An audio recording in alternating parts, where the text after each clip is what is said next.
So of course you want your Qantas points to soar, don't you? Higher, faster. Stay here. I'm going to show you how. It's called credit card churning. A few people have asked. It's time.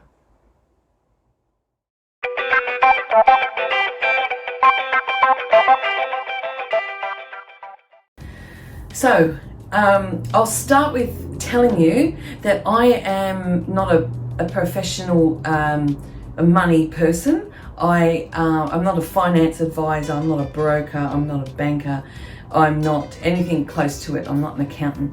But all I am is a point hacker, and I know how to get points. And this is one of the best ways to get points in a short time. So if you're a point hacker now, and I hope you are after watching all of these reviews online, you know that credit cards is a large part of collecting points. And we call this credit card churning. So if you've ever heard anyone mention credit card churning, that's exactly what it is. And how does it work? So generally, consumers will engage in a new credit card. They'll apply for a new credit card, and there's usually like a minimum spend. It's usually around $3,000, and it usually has to be spent in about 90 days. So basically, to get the bonus points, because you won't get them without this, you have to spend $3,000 in 3 months, so $1,000 a month. And I think you'll find a lot of us easily do that, although we don't realise we do. And the thing is, you've got to get used to using a credit card for everything. People say to me, oh, I'd never spend that much on a credit card. Well, you won't get the points. That's the whole idea of this. I use a credit card for everything. For a coffee, because now we can use credit cards. We never used to be able to do that. We have to have like $20. But now we can use a credit card and we can spend $3.50 for a coffee, or maybe that was in the 80s, about $5 now. So that's, that's it. Everything is paid with a credit card if you want to get points. And that's what I do. So you just get in the habit of using a credit card. So let me see. Most people will get a credit card approved. They will spend the minimum spend, which is $3,000 or whatever it may be. So you've got to make sure, what I do usually, I go and get a new credit card when I've got something to buy, or my bills are all ready to pay. If you've got electricity, you've got rates, you've got more, whatever everyone's different. So, and then daily, weekly, there's petrol, there's food shopping, and that'll all add up as well. So, like I said, really easy to spend $3,000 in 3 months if you ask me, especially these days. So, all this sounds very easy, but there are some catches. So now it's all becoming less accessible from the banks and other financial providers, because they've put measures in to discourage this practice. And so they don't really like it. They want us to get our cards and keep our cards, and they want the money. No, we want the points. That's the whole thing.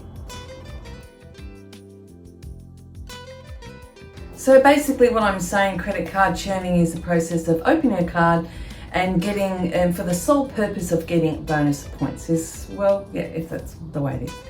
And after those points get posted into your account, your Qantas frequent flyer account, you can close the card.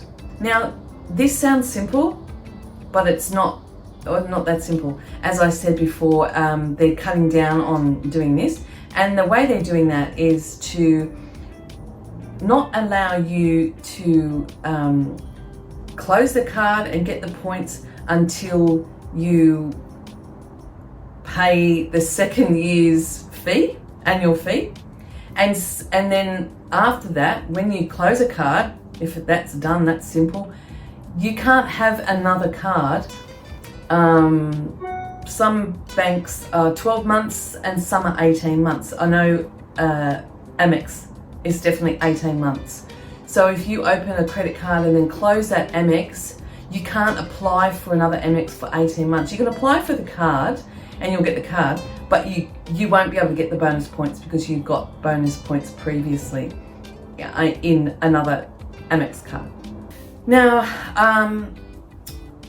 somebody asked me what the best card is for Qantas points. In my eyes, it's always Amex. They're always the best. I believe that Amex have the best insurance as well. I have used it quite a few times, and I'm really accident prone. If you know me, you will know that. If you don't know me, don't tell anyone. But I've needed it. and Amex come through every time. But just beware of a few things. People tend to steer away from Amex because they think that nobody accepts them. That's old hat now. And more companies, they're all accepting Amex cards now. And their fees are lower, and there's no annual fees, of course, if you pay your card on time. As for the merchant fee, this is another thing that people think Amex hits them really badly with. The merchant fee on a Visa or a MasterCard is 1.5 to 2.5%, and on an Amex it's 2.3 to 3.5%. So let's say you're buying a jacket, it's $150. If you use your Visa card or your MasterCard, you'll pay $353. You'll pay another $3. If you pay with your Amex, you'll pay $155 or $155.25. It depends on the fee. But in my eyes, that's not that much. When the end result, and that's what I'm here for, the end result of collecting points is to fly overseas in a $30,000 airline ticket for $2,000. So just always remember that when you're watching these things and you think, I'm not paying $5 extra for my jacket. Well, I am, because I'm paying a lot less for my airfare on my holiday. Anyway, you can decide about that. So the other thing is the banks are now cutting down on the amount of cards you can have in the way of not letting you have another card straight away. What I mean is, I think ANZ is probably the best bank to go for with a minimum time of getting a new card. So I'm talking in circles. When you close your card, you can't get another card for, say, 12 months. With Amex, it's 18 months. No Amex card, not the same one, no Amex card. Okay, so some people think it's the same card. It's just no Amex card at all for another 18 months.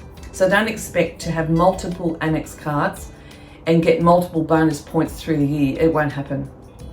But you can get an Amex card, you get another bank card. So, and also, applying for these cards can affect your credit score. And people say they don't, but they actually do. So it depends what your life is like. So when collecting points, everyone's different because their lives are different. Some people are single, some people are married, some people have lots of kids. Some people travel a lot, some people just travel once a year.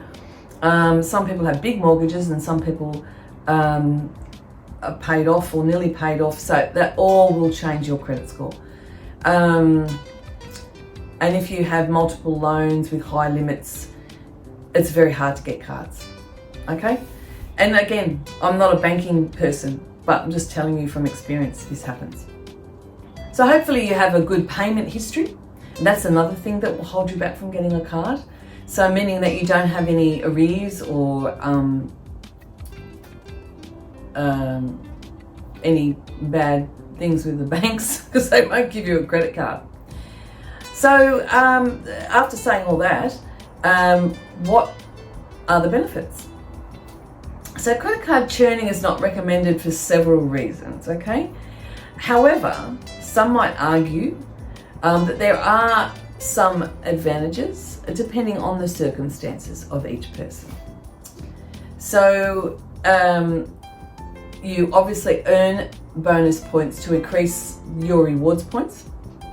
You can earn points by spending less, and pay less on annual fees because you might be able to close a card before the fee is due, or a lot of them have the annual fee waived until the next year or lowered.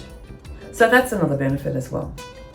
It can also give you flying credits, it can give you hotel stays and tier status upgrades. All these cards have different carrots dangling for you to grab that card. So if you get this card, you get 150,000 points. If you get this one, you get 100,000, but you get so many tier points for your Qantas. Some have a free flight every year, an annual free flight. So it all is 6 of one, half a dozen of the other. You've really got to look through them all to see what is best for you. So it's a good idea, and I do, is to have a sheet and to keep a reference of the dates you closed your cards and how long they were open. Apparently, the average age of your accounts, generally if they're longer, the better, according to lenders. Now, someone asked me, could credit card churning impact your further applications? Well, yes, they can, especially if you've applied for a card and you've been denied a card and then you apply for another card. It can affect it. And again, like I said before, it depends on your lifestyle, what your money situation is like. So there is something called the 524 rule, and this is where the lender will avoid approving a new card application if you've opened 5 or more with any lender in the last 24 months. So that's another thing to watch out for. But meanwhile, many credit card issuers might not approve a new application simply to earn extra points. So you've got to be very careful. Or they may approve it with conditions, like removing any bonus points attached to the card. And like I said before, they won't stop you necessarily from getting a card, but they can stop you from getting the bonus points if you've got a card not long before that, or they're close together. So the exclusion periods on cards are all very different. The American Express is 18 months, ANZ is 12 months, and Bank West is 24 months. Combank is 12, HSBC is 12, the NAB is 18 months. St George, Bank of Melbourne and the South Australian Bank is 12 months, and Westpac is also 12 months. So it's a good idea to keep a chart of when your cards were open and closed, and you can search on Qantas.com to have a look at all the options of these cards. So I'm Travel Bug Sue. Hope you've enjoyed this review. Don't forget to subscribe, and I'll see you next time.